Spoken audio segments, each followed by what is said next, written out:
asistentes, muy buenas tardes. Bienvenidos al Diplomado Sistema de Gestión en Seguridad y Salud Ocupacional, norma internacional OSHA 18001, versión 2007.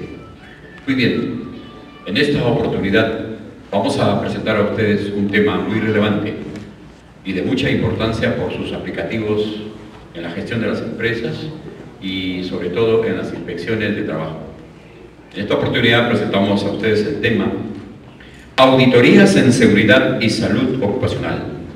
Y nuevamente en esta oportunidad tenemos la grata satisfacción de presentar a un profesional muy relevante, quien en las próximas horas compartirá con todos ustedes en el desarrollo de este tema su amplia experiencia y expertise en el tema. Muy bien, nos acompaña el señor ingeniero Blasco Núñez Velasco. Aquí recibimos con un fuerte aplauso. Muchas gracias.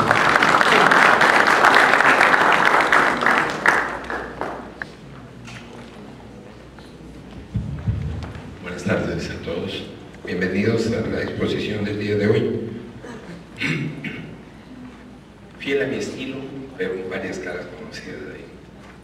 Fiel a mi estilo, vamos a trabajar en la primera parte de esta clase, de aquí hasta el break, vamos a trabajar todos los conceptos fundamentales de auditoría, tal cual los presenta ISO, presentando la fuente directamente. Yo ya lo he traducido totalmente, o sea que tenemos la presentación en inglés y en castellano. La idea de dársela en ambos idiomas obedece simple y llanamente a mi deseo de que ustedes vayan familiarizando su vista con el inglés de ISO.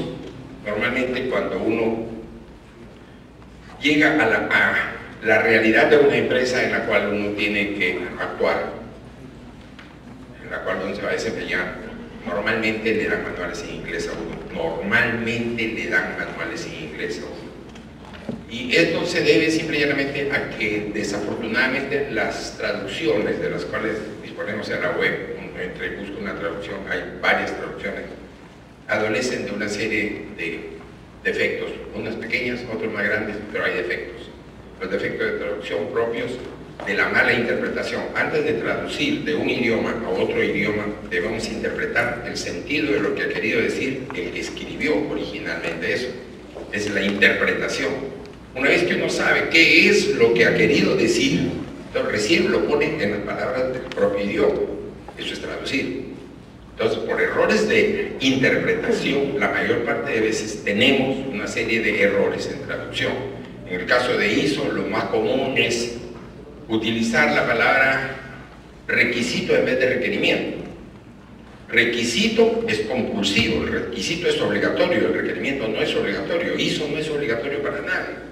No olvidemos que ISO es el autor de OSHA 18001 y que no le puso ISO, o sea, no es un ISO 18001, por consideración al récord histórico de quienes hicieron OSHA. En OSHA está la Organización Internacional del Trabajo, está el British Standard Institute, el Instituto Británico de los Estándares, está ASQ, American Society for Quality. Hay 4 o 5 entidades de renombre internacional que son los que iniciaron la creación del OSHA.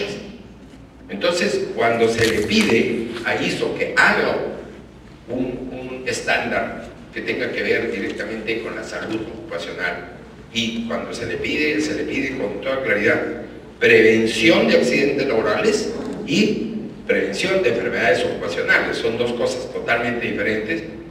Entonces ISO desarrolla el 18001 y esto es histórico, lo desarrolla, pero por decencia, por calidad de gente no le puso ISO 18001, le puso OSHA, le puso el nombre original de quienes tenían un montón de años antes que él, antes que ISO, trabajando el estándar.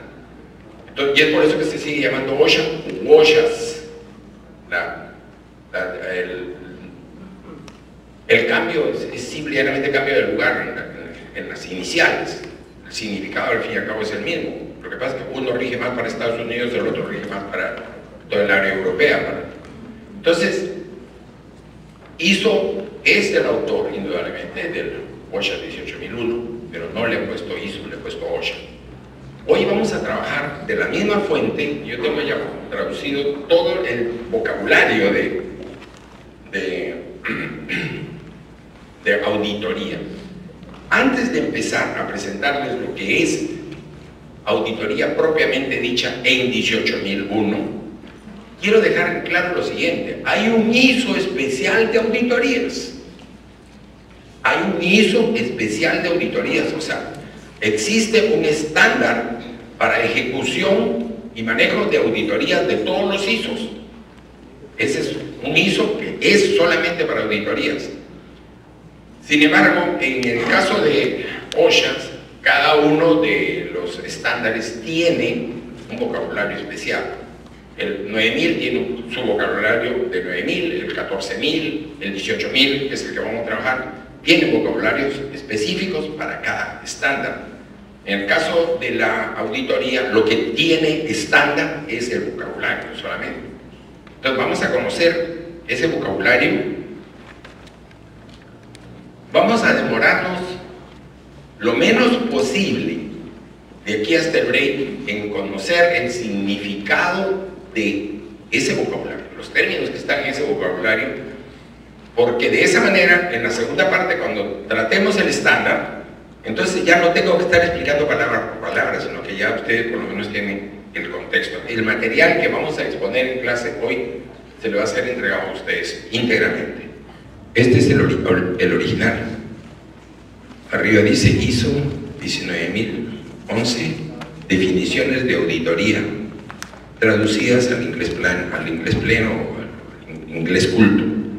Entonces, lo que tenemos ahí son los vocablos de auditoría, son los vocablos de auditoría en general del ISO 19011, que es el ISO, el estándar especialmente hecho para auditoría. Pero hoy vamos a trabajar eso. Gestión de seguridad y salud ocupacional. Entonces tenemos definiciones oficiales del glosario ISO sobre auditoría, pero aplicados al 18000. Lo que esté en azulito, usted ya lo conocen porque ustedes tienen material de esto. Lo que esté en azul, está en inglés, es copia del original. Ahí lo único que he hecho es selecciona, copia, pega. Lo que está en rojo es la explicación en la cual me he permitido muy respetuosamente de quienes lean este material añadir elementos que ayuden a facilitar la comprensión. Entonces, vamos a empezar por conocer, vamos a hacer un recorrido general. ¿Qué es auditoría? ¿Qué es auditoría?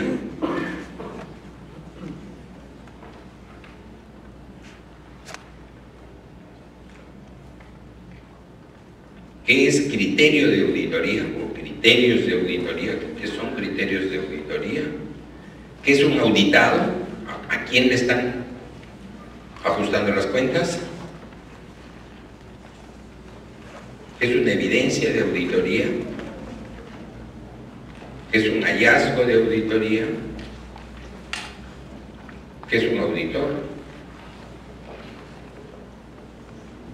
¿Qué es un plan de auditoría?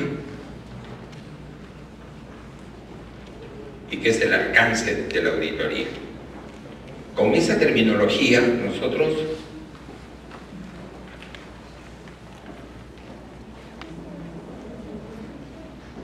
vamos a empezar a conocer todo el material de auditoría. Indudablemente les pido, como siempre, que cualquier pregunta no tengan temor en interrumpir, levanten la mano para preguntar algo que yo no le estoy explicando suficientemente bien. Levanten la mano y pregunten lo que deseen sobre el tema.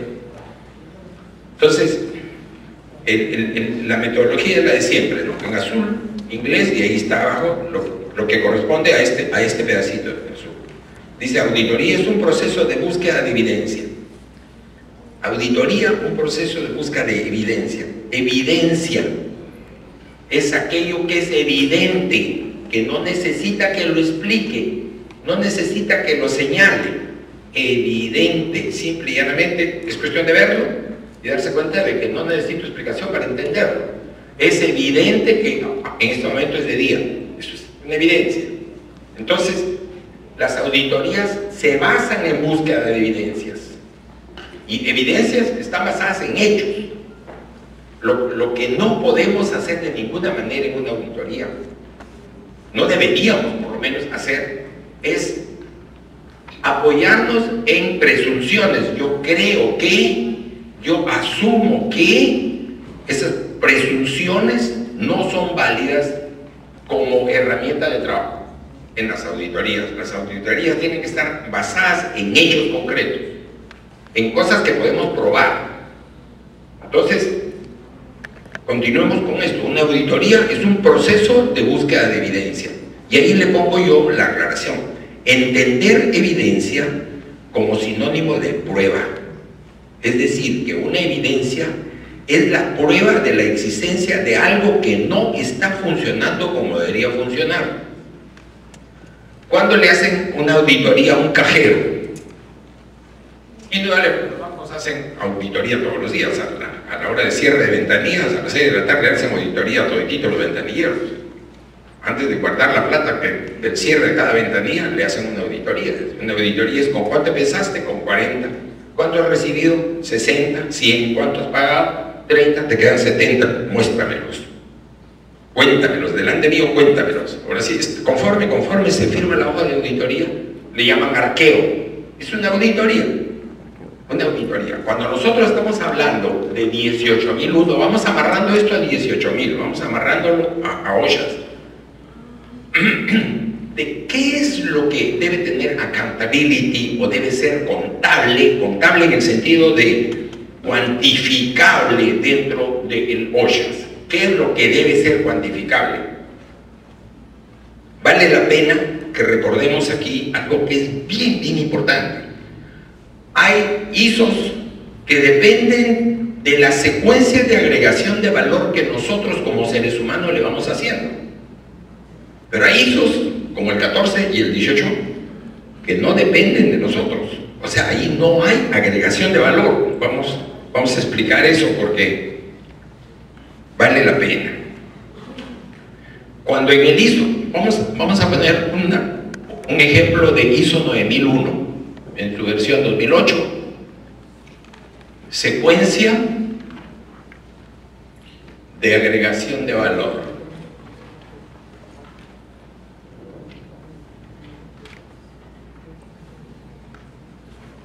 Esto en inglés se llama value stream,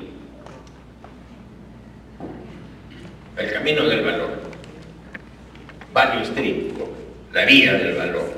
¿En qué consiste? Voy a explicarlo de la manera más simple que mi Dios me permite hacerlo. Nosotros recibimos un producto del campo y lo recibimos, esta recepción en planta. Viene, vamos a poner el espárrago, que es tan común, y cuando llega ahí todo lleno de arena, todo vale un sol el kilo, por decir algo. Estoy haciendo la explicación más sencilla posible. Luego lo desarenamos, desarenado, y esta cosa pasa a costar 1.20. Lo desinfectamos y esta cosa pasa a costar 1.30. Lo metemos a la línea de frío, o sea, entra ya a temperatura controlada y lo tenemos en 1.40, frío.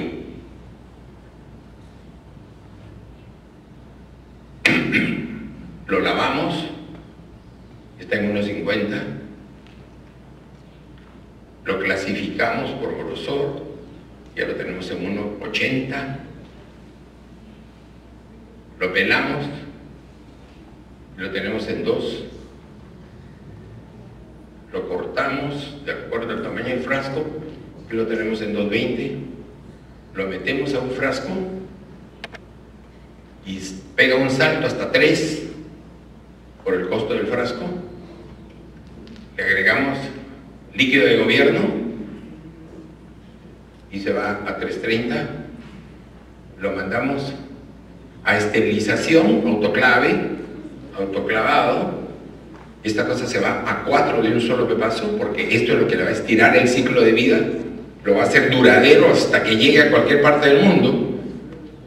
Lo sacamos de aquí, lo enfriamos, yo estoy en 410, frío, lo enfriamos para poder, le ponemos una etiqueta y lo tenemos en 4.30.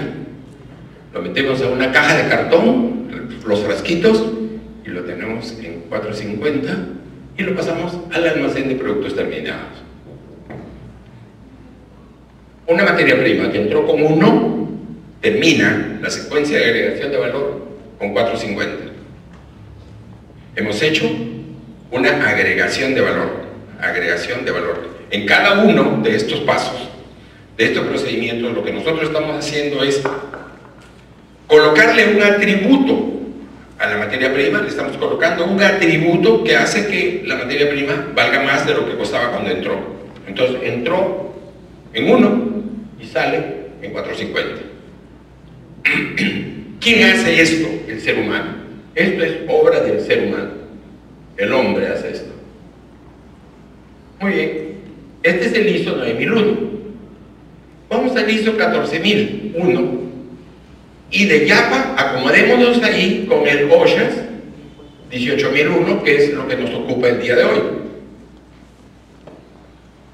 Aquí el hombre agregó valor. Este es medio ambiente, y el de acá es salud e integridad física, mental del ser humano. La pregunta es, ¿ha existido o llegará a existir alguna vez un ser humano que sea capaz de corregirle la plana a Dios y decirle, la creación que tú hiciste, el medio ambiente, la naturaleza, nosotros la podemos hacer mejor que tú? Hasta risa me da. Indudablemente que en el momento que se creó el universo, se creó la Tierra, que se creó la naturaleza, el medio ambiente, la calidad del medio ambiente, en una escala de valor igual a la que utilizamos en la universidad, 0, 10, 20, la nota que tenía el medio ambiente el día de la creación era 20. La más alta calidad, la más alta pureza medioambiental. Esa es la nota que tenía el medio ambiente. ¿Quién ha hecho y continúa haciendo que esa nota baje de 20 a 19, 18, etcétera, etcétera, etcétera? El ser humano. No existe contaminación cero. El ser humano es, sin lugar a dudas, el único animal, en el buen sentido de la palabra, el único animal sobre el planeta que no entra en equilibrio con la naturaleza. El único. Todos los demás entran en equilibrio con la naturaleza, pero el ser humano no. Donde llega el ser humano, ¡pum!, contamina. Entonces, cuando estamos trabajando cualquiera de estos dos ISOs, y esta es la principal diferencia, y me interesa muchísimo que ustedes logren elaborar sus propios conceptos dentro de ustedes mismos, elaborar sus propios conceptos de diferenciación. Estamos hablando aquí de ISOs que sí, en los cuales el hombre sí agrega valor, y estamos hablando acá de ISOs en los cuales el hombre no agrega ningún valor. Aquí lo único que hace el hombre es defiende, protege la calidad de la creación. Este es papelito, este es Dios. Dios lo hizo así, yo no le voy a corregir la plana a Dios. Me aprovecho ahí solamente por cultura general para hacer la siguiente mención. La gente que fabrica alimentos transgénicos toman una semilla, recordemos que transgénico es transposición genética. Vamos a mover genes de un genoma de una especie al genoma de otra especie. Es transposición genética, es lo que ocurre cuando nosotros cuando utilizamos mal utilizada la ingeniería genética, que es tan linda, tan buena. Gracias a la ingeniería genética es que tenemos la mayor cantidad de buenas vacunas que tenemos en el mundo. Entonces, se toma gen de un lado y se pasa al otro lado. ¿Pero se hace para beneficiar a alguien? No. Esa cosa se hace con una sola intención. Se hace para beneficiar el bolsillo de quien está haciendo eso. Se está manipulando la naturaleza, se está manipulando la creación. Se están creando híbridos altamente peligroso. Un transgénico es un híbrido altamente peligroso. ¿Y qué? ¿Me han mandado a asustarlos a ustedes? No, ustedes ya están bien creciditos, además la mayor parte son profesionales o están a punto de serlo. Lo que ocurre concretamente es que estamos jugando con las leyes de la creación. Existe una serie de semillas transgénicas que después de la cuarta sembrada no germinan.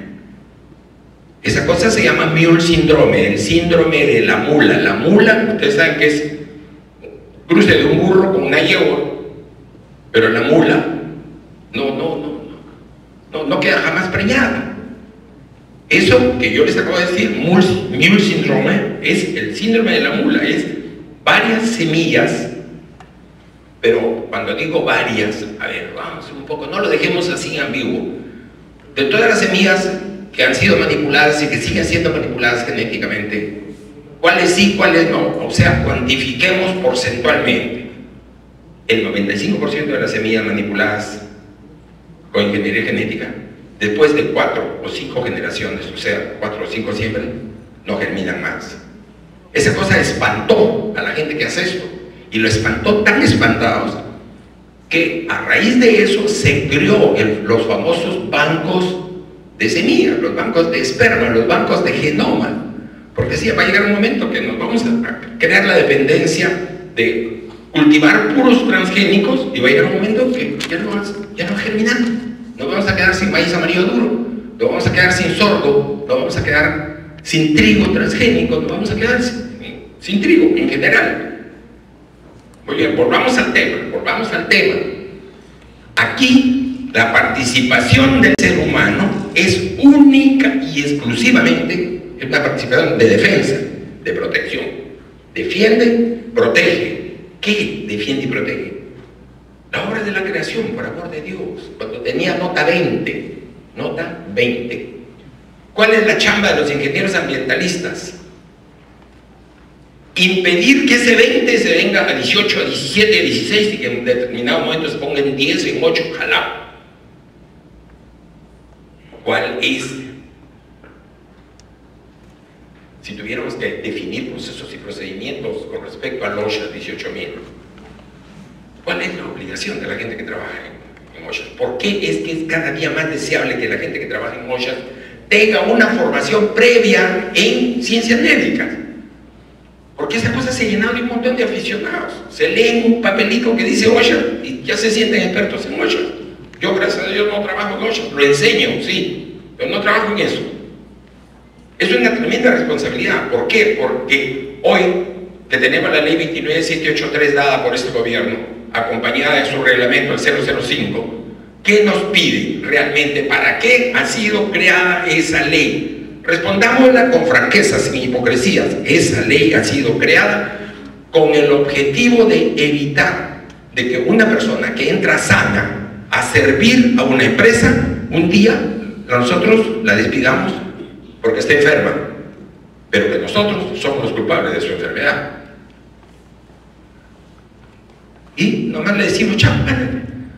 Resulta que he tenido 5 años trabajando en el área frigorífica, donde trabajamos temperaturas negativas a cada rato, y pues tú has adquirido un asma crónica, ya no me sirves, ándate. O sea, la empresa le generó la enfermedad ocupacional y simplemente lo manda a su casa dándole la mano. Muchas gracias por tus años de servicio, no seas así. Entonces, no andemos no caminemos llenándonos de hipocresía. La ley ha nacido para proteger a esa gente. Y no solamente a los enfermos, a los sanos. Entran sanos. Es por eso que ahora ya no se puede entrar a una empresa con un certificado médico de esos que valen 20 soles, que antes se conseguía tranquilamente. 20 soles, 30 soles, un certificado médico, pum, para adentro ya. Abre la boca, di, ya toma tu certificado, dame 30 soles. Y entraba el fulano. Hoy día ya no se puede hacer eso. Se lo digo porque en la compañía donde yo trabajo también hemos hecho esa cosa, por amor de Dios. Sería una falta de honestidad que yo les diga que nosotros lo hemos hecho. Sí lo hemos hecho. Solo que hoy día cada certificado médico en la clínica, en Sánchez Ferrer, ya no nos cuesta 20 soles, nos cuesta 385 soles. ¿Por qué? Porque le miran desde el pelo hasta las uñas del pie al sangue. Llenan un informe completo con radiografías, análisis de sangre. Y si el fulano está enfermo, nos dicen de qué está enfermo. Tenemos un diagnóstico que nos dice de que está enfermo. Entonces, si algún día él se va por su voluntad de la compañía o nosotros nos vemos precisados de sacarlo, él no nos puede decir, aquí en esta compañía me han enfermado. No, primo, tú viniste así. Tenemos cómo probarlo, cosa que antes no teníamos cómo probarlo. La razón principal, el espíritu de la 29783 no es sino ese, de que quede claramente establecido, si uno entra sano, es deber moral, ético, es una obligación de responsabilidad social, empresarial o corporativa, devolverlo al medio ambiente, a ese trabajador, en las mismas condiciones de salud en que yo lo recibí. Y si lo devuelvo enfermo, tengo la obligación, ahora sí, legal, compulsiva, de indemnizarlo, porque lo enfermé adentro. Entonces, que esta cosa nos quede bien clara. Para terminar, entonces, lo que me interesa es que quede dentro de su proceso de conceptualización, que quede claro esto. Aquí, en este tipo de ISOs como el 9001, también el ISO alimentario, el ISO 22001, que es el ISO alimentario, nosotros, el ser humano, es el que hace esta secuencia de agregación de valor. Le agregamos valor a una materia prima, le ponemos insumos, le ponemos empaque, le ponemos etiqueta, cartón, etcétera, todo, pum, pum. Le agregamos una secuencia de agregación de valor. En el ISO 14001, que es el ambiental, y el OSHA 18000, que es el que nos tiene reunidos el día de hoy, no agregamos nada. No le podemos corregir la plana a Papalindo. Papalindo hizo el mundo tal cual y nosotros lo hemos fregado. El ser humano lo tiene como lo tiene. La salud del ser humano, a partir de Adán y Eva para acá, yo no estaba ahí, por más viejo que les parezca, pero les juro que no es la situación que estamos enfrentando en este momento. Estoy seguro, por ahí debe haber médicos, entonces les pido por favor que si alguna cosa digo que no esté correcta, por favor interrúmpame. La neopatología son los 9 padecimientos. Neopatología, 9 padecimientos. ¿Cuándo hemos oído o hemos leído un libro de historia que Cleopatra se murió de un cáncer a mama? ¿Cuándo hemos leído que Manco Cápac o Sinchirroca murieron con un cáncer prostático? Por amor del cielo, por amor del cielo. Esas enfermedades, señores, las ha fabricado el ser humano. Esas enfermedades las ha fabricado el ser humano. Entonces, quiere decir que ahí, en el caso de 14.000 y 18.000, nosotros no hacemos nada más que cuidar. Este fulano lo recibí sano y el día que se vaya lo tengo que echar para la calle sano. En el medio ambiente, este era un hermoso paisaje antes de que nosotros construyéramos la planta. Frente al mar, muy bonito, que hemos hecho una pesquerita. Frente al mar que venía la gente, se bañaba, todo, pescaban, aquí era linda, esta playa era hermosa, no había olas, bien tranquilo. Y vinimos a hacer una pesquera aquí, y después otra pesquera, y después otra pesquera, y miren cómo ha quedado. Ese es Chimbote. ¿Quién ha hecho Chimbote como es? Nosotros, los seres humanos. Los seres humanos. Entonces, hecha esa aclaración, si quisiera, por favor, si alguien tiene alguna pregunta ahora, no dejemos que se acumule la pregunta para el final. Vamos haciéndolas en la medida que vamos tocando el tema. Yo estoy dispuesto a contestar cualquier pregunta relacionada con el tema. ¿Ok? Muy bien. Entonces, ¿qué viene a ser una auditoría? Una auditoría, ahí lo dice, es una búsqueda de evidencia. Algo está haciendo mal. Hablemos de medio ambiente. Alguien está ensuciando Chimbote. A Chimbote no se puede dar, huele bien feo, man. Entonces, por ahí el Banco Mundial se compadece de los peruanos y dice, ahí les mando $1 millón para que recuperen la salud de la bahía de Chimbote. No estoy hablando de ciencia ficción, eso es realidad. Y le pone plata al gobierno peruano para que recupere la salud de la bahía de Chimbote. Y luego, ¿qué va pasando? ¿Qué va pasando? Que le dice, pero te pongo como condición de que no renueve la licencia de operación de las pesqueras ahí. Entonces el ser humano dice, ya me van a renovar el Chimbote, vamos a buscar a dónde nos mudamos. Y es así como vienen a parar a Malabrigo. Entonces, ya embarramos ahí, vamos a embarrar acá. Malabrigo, famosísima Chicama, la ola más larga del mundo, y se está convirtiendo en la ola más cochina del mundo. Entonces, eso, ¿quién lo hace? Lo hacemos nosotros mismos, los seres humanos. Lo que pasa es que por ese instinto natural de exculpación que todos tenemos, yo no, serán otros, pero yo no, lógico. Somos la humanidad todita somos responsables de lo que le estamos haciendo al planeta, la humanidad misma, somos responsables de toda la cantidad de nuevas enfermedades que estamos padeciendo. Así de simple. Auditoría. Vamos a medir, ahora vamos a centrarnos en OSHA.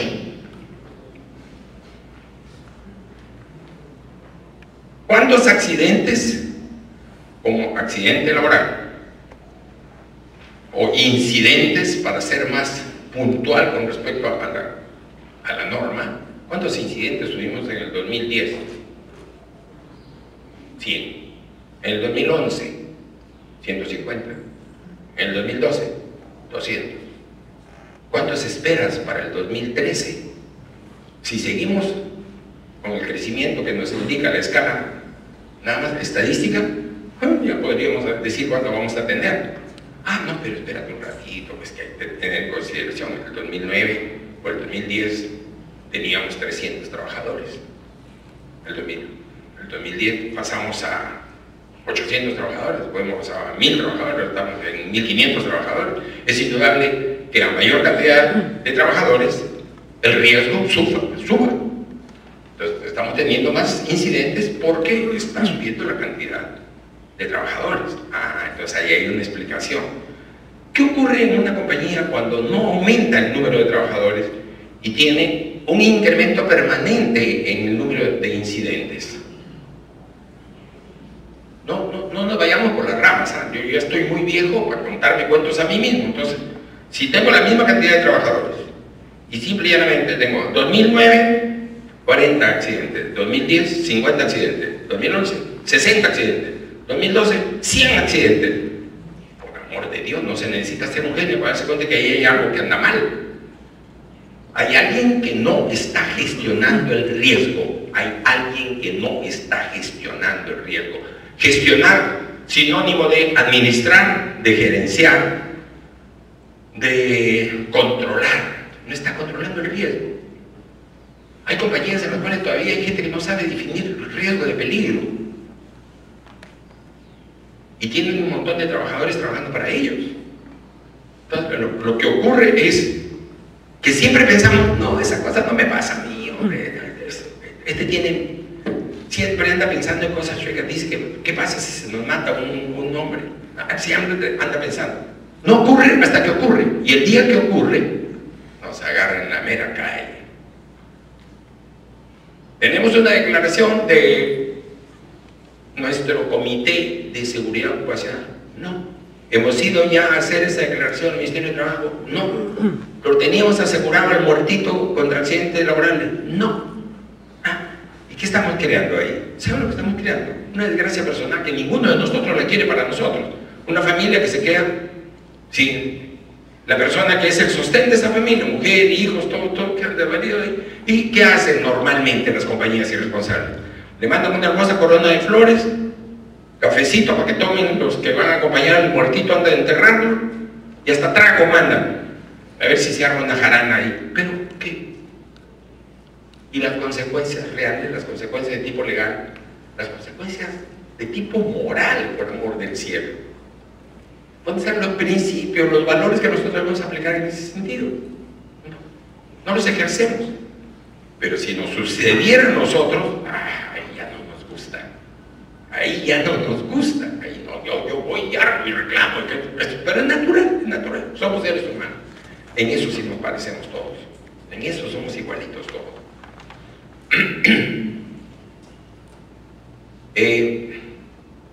Vamos a hacer una distinción. Yo podría trabajar hoy día 29.783 con el reglamento, pero a mí lo que me han pedido concretamente es, vamos a conocer qué es auditoría de OSHA, y eso es lo que estamos trabajando. Les repito una vez más, cualquier pregunta que tengan, levanten la mano y vamos adelante con las preguntas y respuestas. Una evidencia de auditoría es utilizada para evaluar cuán bien, le he puesto comillas a propósito, este material, con la ayuda del Espíritu Santo lo he hecho yo todito. Los criterios de auditoría están siendo cumplidos. Una evidencia de auditoría es utilizada para evaluar cuán bien, lo cual quiere decir, ¿estamos haciéndolo bien o estamos haciéndolo mal? ¿Qué cosa? ¿Estamos cumpliendo los criterios de auditoría, sí o no? Las auditorías deben ser objetivas. Ahí, cuando vean comida, eso es metida mía. Entenderlo como realistas, como paradas en el suelo, no subjetivas, no abstractas, no basarlas. No tomen nota porque este material se lo voy a dar a ustedes hoy día. Así que, realistas, objetivas, no subjetivas, objetivas. Parémonos en el suelo y miremos la realidad. Deben ser imparciales. Imparcial quiere decir, oye, a mí me paga el sueldo la compañía. ¿A quién le echo la culpa? ¿A la compañía o al trabajador? Yo puedo hacer un informe en el cual digo que este trabajador se accidentó porque andaba con la boca abierta y no se dio cuenta de dónde pisaba. Entonces le echamos la culpa al trabajador y le limpiamos la responsabilidad a la compañía.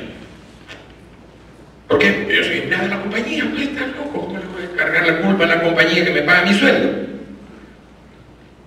Pero cuando hay pérdidas de vida y existe una póliza de seguro que cubre ese tipo de accidentes, normalmente ya la evaluación del incidente ya no la hace un empleado de la compañía, tiene que ser una persona imparcial. Y esa persona imparcial se llama ajustador de seguros. ¿Quién lo manda? La compañía de seguros, que es a la que le hemos pagado la prima para comprar la póliza con la que estamos asegurando a ese trabajador. Es él el que va a decidir si hubo negligencia de parte del trabajador o hubo incumplimiento de la norma de parte de la compañía. Y lógicamente son dos casos totalmente diferentes. Si se prueba negligencia del trabajador, a lo mejor por ahí el pago de la prima, el pago de la póliza disminuye, pero si se prueba negligencia total de la compañía o incumplimiento de norma de la compañía va a tener que pagar el máximo tope. Tiene que pagar lo máximo, lo más que establece la póliza que se ha tomado. Entonces, ahí se refiere a imparcialidad, ni para uno ni para otro. Es por eso que normalmente, cuando ocurre estas cosas desagradables y tenemos nosotros una póliza de seguro vigente con una compañía de seguros, nosotros de frente le pedimos a la póliza, a la compañía de seguros, manda un ajustador de seguros. Se llama así, ajustador de seguros. Debe ser imparcial, independientes, lógico que no forme parte de ninguna de las partes que están en ese momento en conflicto, la empresa y los familiares del difunto o los familiares del accidentado, que ya se sabe que se va a quedar como una invalidez permanente, una invalidez para toda la vida. Y el proceso de auditoría debe ser tanto sistemático como también documentado. Sistemático significa, aquí en este caso, para el caso específico de OSHA, significa que debe ser programado. Entonces, ¿cada qué tiempo hacemos una auditoría de cumplimiento o de incumplimiento de la norma OSHA 18.001? Entonces, se programan fechas. Y no necesitamos parar la compañía, no necesitamos pedirle a todos los trabajadores, oye, paren que vamos a hacer una auditoría OSHA. No, todo el mundo sigue trabajando, al contrario, no paren. Porque si hay algún trabajador que está incurriendo en un riesgo innecesario que pone en peligro su integridad física, ahí uno aprovecha para decirle, oye, no es así, no lo hagas así. Entonces llama al instructor y le dice, mire cómo está haciéndolo, esto no se debe hacer así. Al contrario, necesitamos, para hacer este tipo de auditorías, necesitamos estar en operación, estar en funcionamiento. Este tipo de auditoría no debe ser hecho en vacío. ¿Qué se llama vacío? Se llama vacío cuando digo, ay, hoy día me van a venir a hacer inspección de higiene. ¿De qué? Los de salubridad. Muy bien. Entonces, nadie trabaja, todo el mundo va a limpiar, a lavar la planta, dejamos la planta limpiecita, es un anís. La planta. Cuando viene los de inspección, no hay ni un trabajador, no hay quien ensucie. Y tenemos la planta, parece una boutique. ¿Qué estamos haciendo ahí? ¿Engañando a la autoridad que viene a hacer la inspección? No, hombre, no estamos engañando a nosotros mismos. Preséntale la planta tal cuál es a la hora que estás en hora pico, cuando tienes toditita la gente adentro metida, cuando tienes el máximo de materia prima en proceso. Ahí mételos, que vean la realidad. Y de lo que ellos que saben van a ver, de los auditores que van a ver lo que van a ver, va a salir información que es valiosa para ellos, porque me van a decir, oye, aquí estás excediendo este parámetro, acá estás corriendo un riesgo innecesario, acá. O sea, más bien hay que aprovecharlo. Nosotros estamos un poco acostumbrados a hacerlo al contrario. Entonces dice, sistemático quiere decir que esto debe ser programado y también documentado. No es cada auditoría, debe quedar un reporte, un acta de auditoría. Ahorita vamos a ver eso en registros. Debe quedar qué encontramos bien, qué encontramos mal. Indudablemente lo que encontramos bien, ya lo apuntamos. Está bien, pues está bien. Lo que hacemos figurar en el acta de inspección es todo aquello que encontramos mal, que no está, esto que está aquí arriba, que no está funcionando como debería funcionar. Eso es lo que estamos buscando con la auditoría. Existen 3 tipos de auditorías, de primera, segunda y de tercera parte. Las auditorías de primera parte son auditorías internas. Las auditorías de segunda y tercera parte son auditorías externas. No me detengo a explicar eso porque la explicación está acá abajo. Las empresas realizan auditorías de primera parte o auditorías internas para auditarse a sí mismas y para cumplir con sus propósitos internos. ¿Cuáles serían los propósitos internos más comunes para una empresa al hacerse una auditoría? Oye, hay un refrán, que no me acuerdo si es español o italiano, que dice, no hay peor mentira que la que se cuenta uno a uno mismo y encima se la cree. Imagínense, el colmo de los colmos. Me cuento una mentira a mí mismo, sabiendo que es mentira, me la cuento a mí mismo y me la creo. Esa es la peor mentira.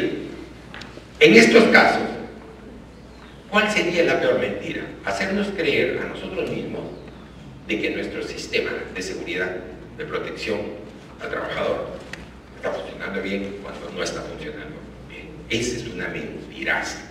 Y es una mentiraza que trae cola, pero trae cola por las consecuencias que potencialmente tiene.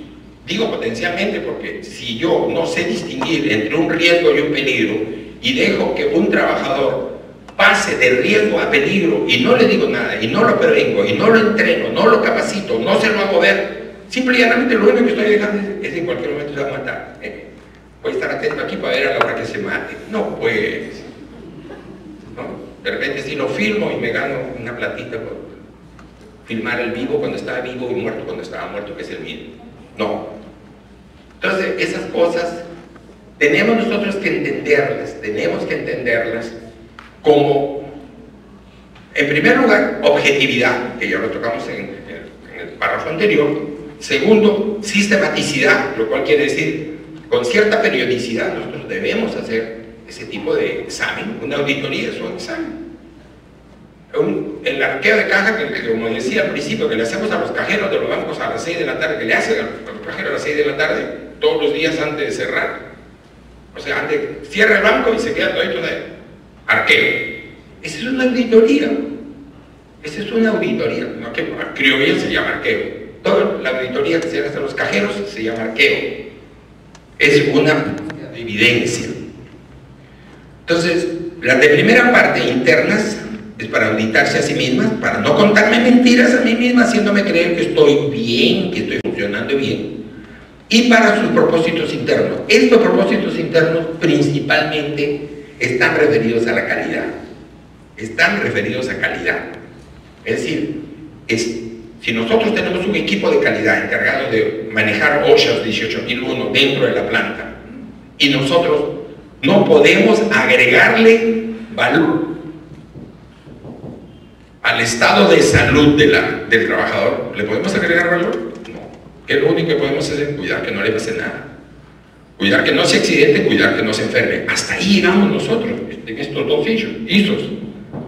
OSHA, por excelencia, es el ISO en el cual nosotros no podemos agregar valor. Pero si no podemos agregar valor y yo Mi función es ser el ángel guardián de estos trabajadores, ¿no? Entonces, si soy el ángel guardián de los trabajadores y a mí me han puesto de ángel guardián, esa es la principal responsabilidad de los que trabajan en OSHA, ser el ángel guardián de los trabajadores. No es que los van a cubrir con sus alitas, pues tienen que cubrirlos con sus buenas ideas. Y estas buenas ideas implican simple y llanamente cuán capaz soy profesionalmente de hacer esto. ¿Estoy realmente preparado en OSHA 18000? ¿Conozco realmente cuál es la interpretación verdadera de los requerimientos de la norma? ¿Sé cómo volver realidad las ideas o intenciones de la norma? He acumulado experiencia previa que me permite ahorita hacerme cargo de todo el personal de esta compañía. Tengo 400 personas que trabajan para esta compañía. ¿Saben? Léanlo así. Tengo 400 vidas en mi mano. ¿Y qué? Blasco Núñez se quiere poner trágico y los quiere ayudar, y los quiere asustar. ¡No, hombre! Si esta gente, ¿cuántas veces hemos tenido lo que voy a decir ahorita? Nomás para que piensen, solamente para pensar. Nosotros estamos en Chao, hay un montón de compañías que están en Perú. Nosotros les damos buses para que vayan toda la mañana para allá. Van en la mañana, vienen en la tarde. Porque no se pueden quedar a dormir allá, no tenemos facilidad para que duerman allá. Pero les damos de comer, sí, pero no les damos donde dormir. ¿Qué ocurre un buen día? Que por ahorrar plata para la compañía, en vez de contratarles un buen bus, le contratamos por ahí una de esas cosas con 4 ruedas que todavía ruedan. Y ahí subimos 50 personas. Y esa cosa con 4 ruedas que todavía rueda, se va llevando 50 vidas. Dios no quiere, que ya ha pasado una vez, no, ha pasado varias veces. El carro tiene un accidente por viejo, por destartalado, porque el chofer no es el que debería tener, por X razones, ¡pum!, sufrió un accidente. Esa cosa la tenemos que ver nosotros como OSHAs. No sé qué contestarán ustedes, yo sé si está bajo la responsabilidad de OSHA o no. Hay mucha gente que cree equivocadamente que la responsabilidad de los que trabajan en OSHA empieza solamente cuando el trabajador pone su primera patita dentro de la planta. Qué equivocados que están, señores. Qué equivocado que está. La responsabilidad para nuestros trabajadores empieza en el momento que él sube su patita al bus, ahí en la plaza de la gran unidad escolar. Sube su patita al bus, ya, esa es responsabilidad de nosotros. Y cuando ocurre una cosa fea de esas, ¿de qué estamos hablando? Estamos hablando simple y llanamente de que permitimos que un riesgo se vuelva peligro. Porque, a ver, explíquenos eso, ¿cómo es que un riesgo se volvió peligro?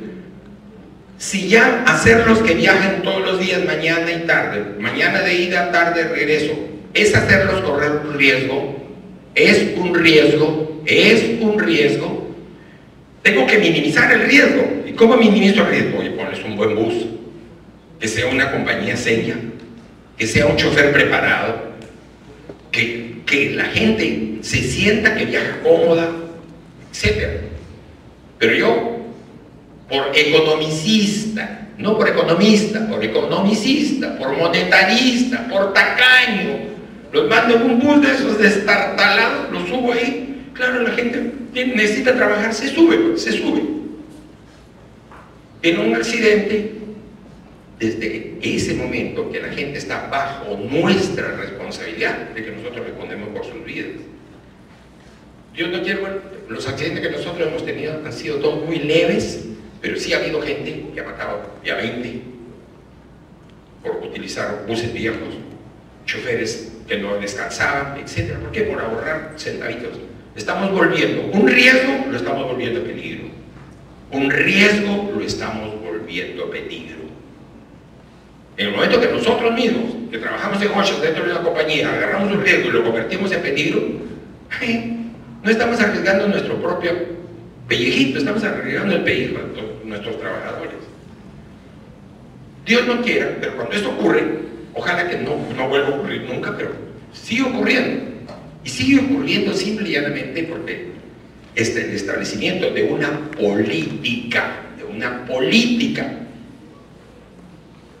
La política del Ollas, al igual que la política de cualquier ISO, es el compromiso que hace la alta dirección.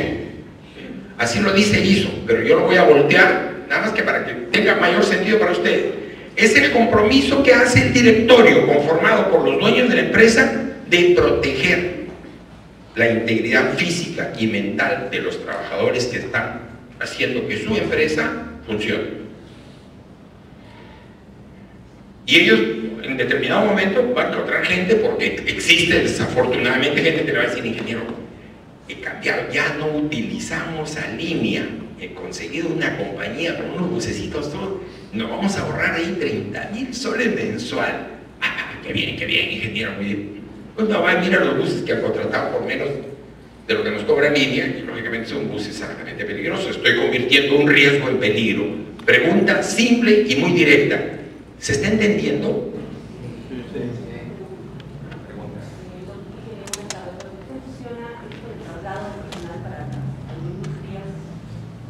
Lo bueno, lo correcto es que la empresa sea un poco por moral, por valores, que cubra y que responsabilice del trabajador de todos sus traslados. Pero está dentro de la norma eso, porque... A ver, un ratito. ¿Me está haciendo la pregunta directa a mí? Lo único que tiene que leer es la 29783 y el reglamento.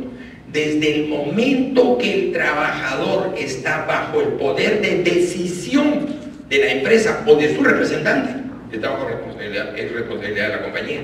¿Quién le dice súbete al bus? Él se sube al bus que lo lleva a Chao por su propia voluntad, ¿no? Claro, la clase anterior mencionó que no está en el trabajo, es una construcción. Eso era antes. Denle una miradita a la 29783. Indudablemente, es decir, de eso hay bastante, pero hay que darle una miradita a la 29783. Ley 29783 y su reglamento 005, Decreto Supremo 005. En el Decreto Supremo va a encontrar usted la respuesta clara, con mayor peso de lo que yo le puedo contestar a usted, porque es el Decreto Supremo 005, lo dice claramente. Desde el momento en que un trabajador está bajo la decisión o la toma de decisión de la empresa o su representante, la empresa asume responsabilidad. Miren, a ver, yo le hago una preguntita, que es más peligrosa todavía que la suya. Resulta que trabajamos, tengo 4 exalumnos de ingeniería industrial que están trabajando en Ollas en el mero corazón de la selva peruana. 2 estaban en Sargento Lores y 2 en Teniente Vázquez, trabajando para petroleras. Muy bien. Esos planos, ¿en qué se van? En mototaxi, se van en helicópteros. Y esos helicópteros, por experiencias anteriores, son equipos o máquinas que están sujetas a un programa de mantenimiento preventivo que garantiza que el que se sube llega. La respuesta es no. La respuesta es no. Pero la Dirección General de Aviación Civil en el Perú le da permiso de vuelo y lo deja volar. Va, pum, pum, se mataron. Se cayó el helicóptero, se murieron toditos. Cuando se cae el helicóptero, no queda ni la hélice para contarlo. Entonces, esa cosa, imagínense, es un poco lo que usted me está preguntando. Entonces, si fuera de que, no, se mataron en el camino, todavía no llegaban al campamento. Entonces, vean ustedes cómo se las arreglan. Busquen al dueño del helicóptero, que él les pague. No es así, no es así. Pero hay empresas que reaccionan. ¿Hay qué? Hay empresas que reaccionan por un motivo que se desvinculan de la responsabilidad. Hay una entidad que eso. Empresas que no quieren asumir esa responsabilidad. Qué pena que no la oiga callado. Lo que usted está diciendo es belleza, belleza, pero no la escuchan todo porque usted te habla con el volumen muy bajo. Dígame, perdón, pero déjeme terminar con ella y luego pasamos a un ratito. Ejecutivos y propietarios y empresarios y responsables van a existir siempre. Lo que pasa es que ¿dónde lo ajusto?